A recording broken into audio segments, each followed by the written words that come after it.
everyone, it's Zelenka here, and today is gonna be a very special video because I'm gonna be upgrading my PC. I have a bunch of components here and I'm also gonna do custom water cooling, so stay tuned for this. So let's have a quick look at what I have here. First item here is an RTX 4090. This is the one from ASUS TUF Gaming because I got a fitting water block for it. Next, I already unboxed this, but this is a Kingston 1TB SSD with read speeds up to 7,300 megabytes per second. Then I have dual channel RAMs from Kingston, the Kingston Fury Renegade with 6,000 megatransfers per second. So I have two 32GB sticks. The heart of this machine is gonna be an Intel Core i9 14th generation. The motherboard is from ASUS. It's the H770 chipset with Wi-Fi. Everything is gonna be powered by this 1 kilowatt power supply from ASUS. It's the ROG Loki 1000 watt Platinum gaming power supply unit. And if you're gonna be asking me why I got the SFX and hating me for it,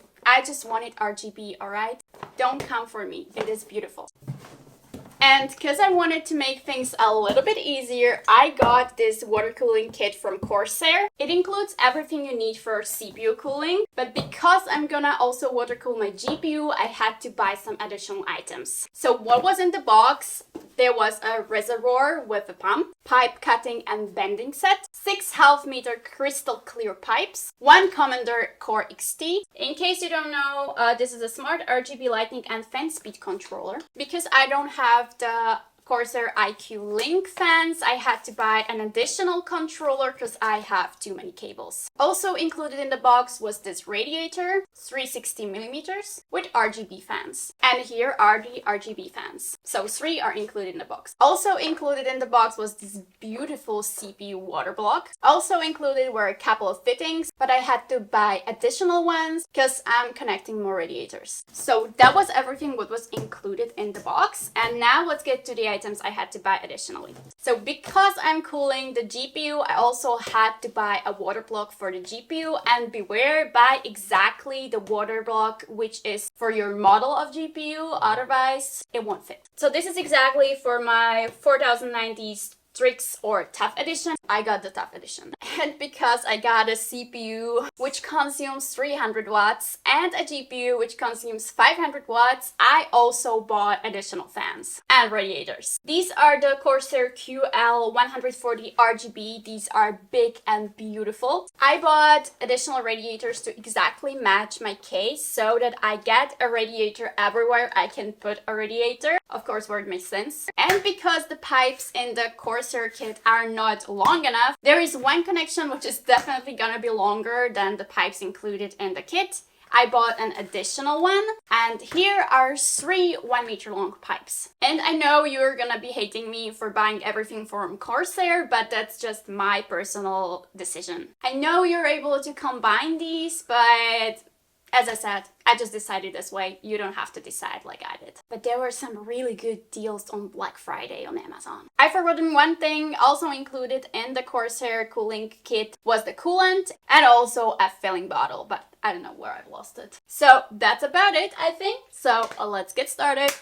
Here is a last look at what my PC looks like now, and it's time to get started. So we take off the GPU and the Wi-Fi card, also the motherboard, because we're gonna use a completely new one, so there's no need to remove the components. And I'm gonna put this old one into my old PC case.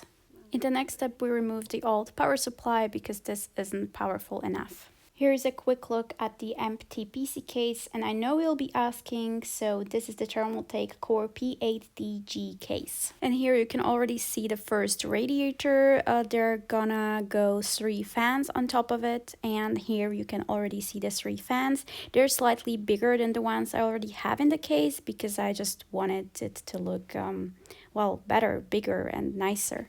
Here is a look at the 1000 watt power supply. It is absolutely beautiful. I've never seen a more beautiful one, and don't tell me it looks small because it's gonna be perfect. Since I have the older version of the Corsair fans, these are not stackable, so there are cables coming from each of the fans, so it's an absolute mess and a disaster at the back, and it took hours and hours to get right. Here's a look at what we're currently at during daylight. As you can see, the cables are still not finished. It's taking days and days, and it's totally okay, because if you're doing something this big, such a big change where you have a lot of money in there and you just want it to be right, you shouldn't take it fast. You should really take it easy, slow, have your time, take your time, so that everything is as it should be. Dealing with the cables for like 2 days now. Of course, not for the full days, but you have worked and you work on the computer for a while and so on. And if you're asking how I'm working, I have a work laptop. I think a lot of people do have a work laptop and aren't allowed to work on their desktop. So that's why I can still work on my laptop and I can have this mess around me.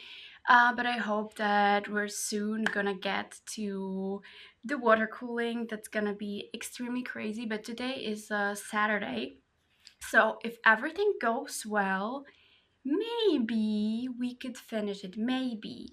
And also, don't think I'm doing this alone. I don't think I would have the knowledge to do all this alone, so of course I have help. So without further ado, let's continue. Problem is that each fan comes with 2 cables. Now there are newer fans which are stackable, so you no longer have to have 2 cables from each fan, but I don't have those versions yet, and I did not want to change all the fans. They are pretty expensive, so that's why we are working with what we have. And as you can see here, the 2 radiators are mounted. They both come with 3 fans. These are bigger ones, I believe, and yeah, these are smaller ones. This supply isn't for an ATX, but it's for a mini ATX, so it is a bit smaller, but it is so beautiful. I love the design. It looks extremely great, so that's why I won't be changing it. And honestly, with the clear plates, it just looks so good that there's no need to change that. And in terms of mess, you can see there's mess everywhere, on the floor, on the table. So the RGB cable management is finally done after 2 days. For the fans only. Here you go. Got a little light here to show you the back. So here you go. Not perfect, but the best we could do.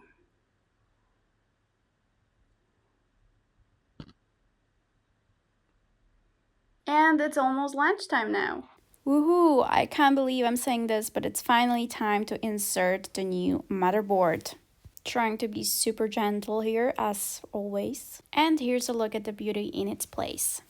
Now, my favorite part of them all, putting in the processor. I'm always extremely careful because I'm holding so much money in my hand and I don't want to break anything, because who's gonna pay for it, right? So here we go, and it's there.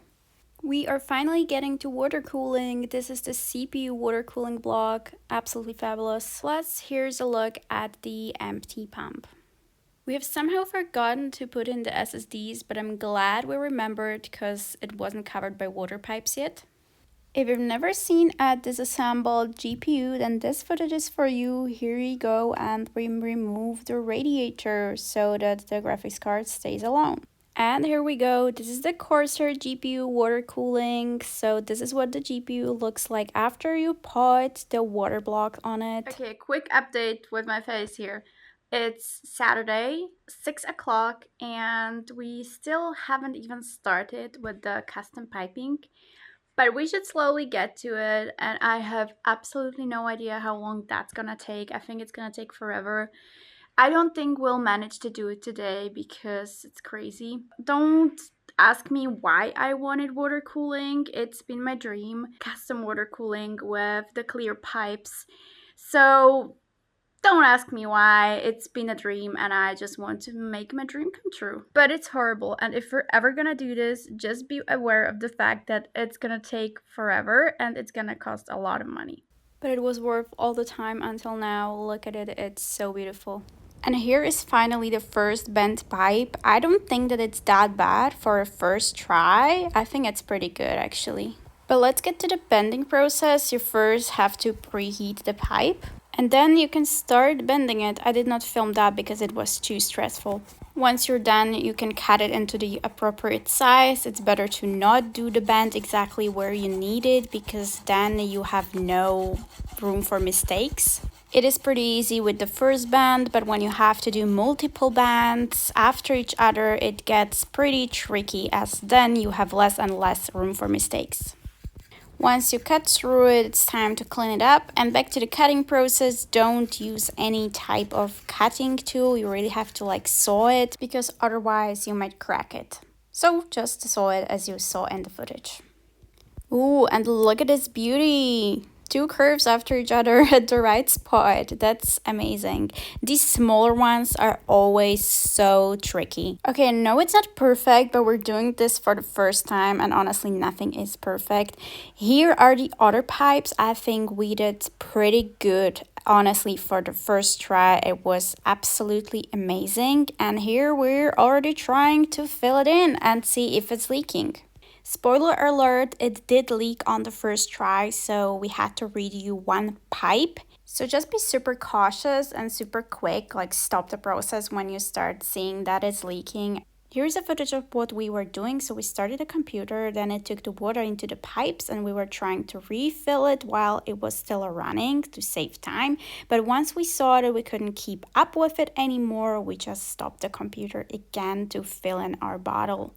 At this point, I couldn't believe this was actually my build. It was so beautiful and the upgrade was just incredible, crazy.